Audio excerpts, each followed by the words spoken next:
Hello friends, we are diving into a little bit more detail today on stones, and I'm going to be talking about the two types of gemstones most popular in the jewelry industry, cabochon versus faceted stones.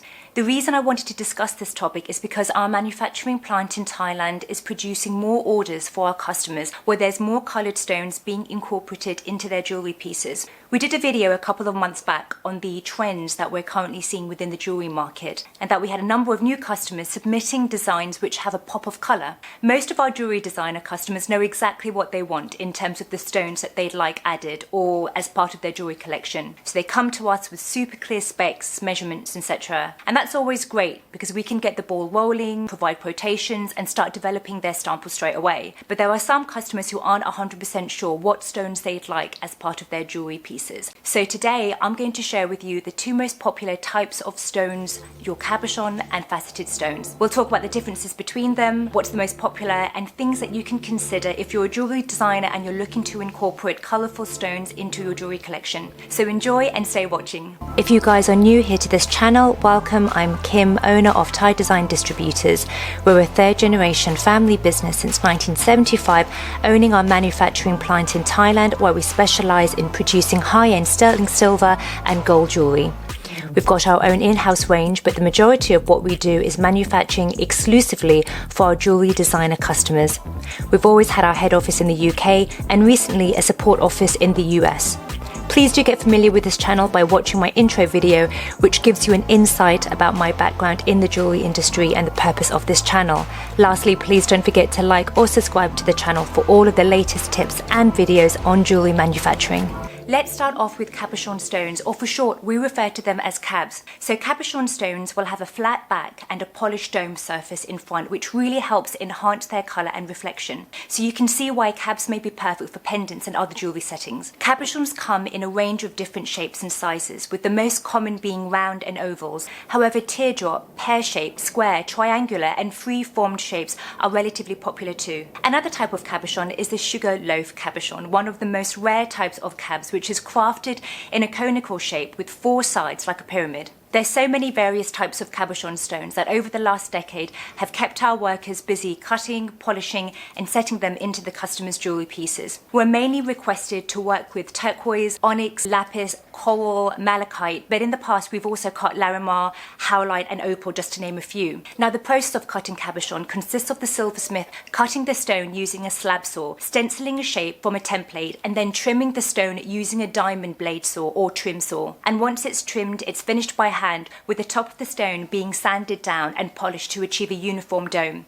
Let's talk about faceted stones. Faceted stones have a flat top but polished facets and a pointed bottom. This cut allows the retraction of light inside the gem as well as reflecting on the outside, which helps to show its shine and brilliance. Of the many hundreds of facet arrangements that have been used, the most famous is probably the round brilliant cut, a round shape with 58 facets used for diamond and many coloured gemstones. Modern and specialised machines are used for rotating the stone so that the cut for the next facet can be more precisely controlled. The rough gem is mounted on a dowel or dope stick, which is then fitted into the quill of a faceting machine. The top of the gem or crown is cut first and then the bottom or pavilion. Now the art of cutting a gem with facets requires a lot of precision. Imagine that the angles between each facet must be precisely calculated, and to get the maximum effect for each different stone, the actual angles cut will also be slightly different.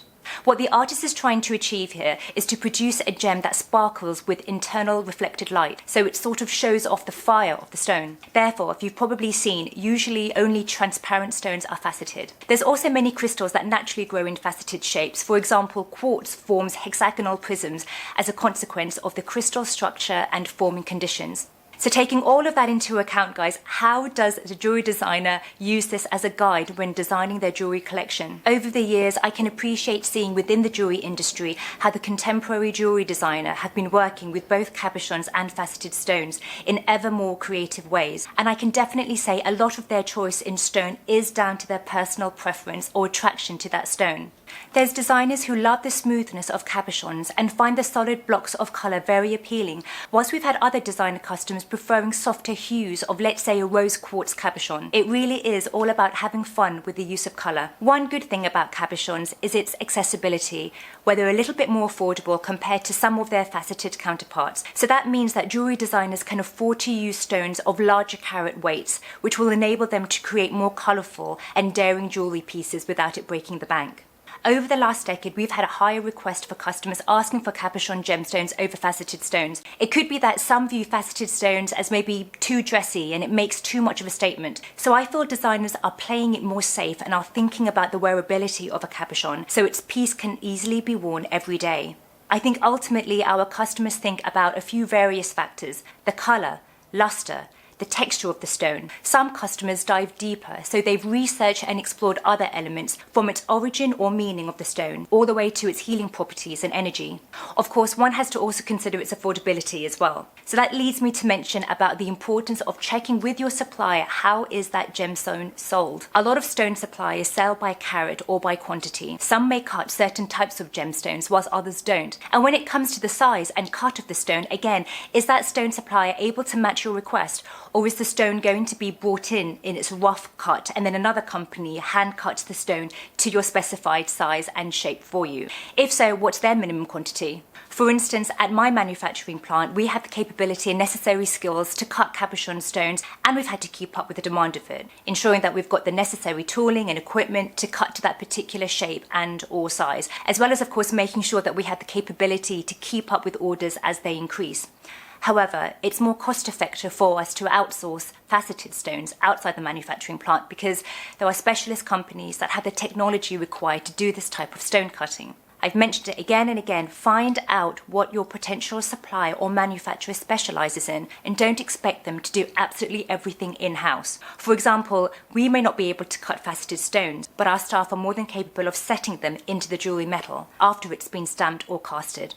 Alternatively, we have customers who prefer to do their own research on purchasing the stones already pre-cut and send us the finished stones ready for setting. That makes it nice and easy for us too.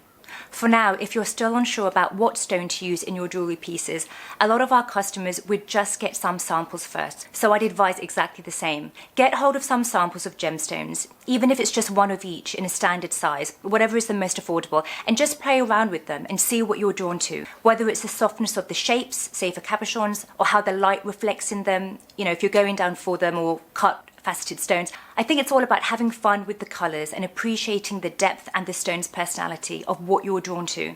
The other thing to think about is what your brand represents. Does or can the gemstone reflect what your brand is all about? Because I think ultimately customers will have this recognition or affiliation of your brand with the stones you end up choosing.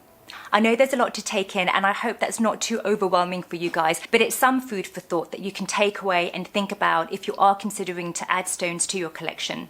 That is all for today, friends. Please be sure to like and subscribe to the channel. Appreciate any comments or questions that you have, just leave in the comment section below and I will see you soon in our next video. Take care, bye.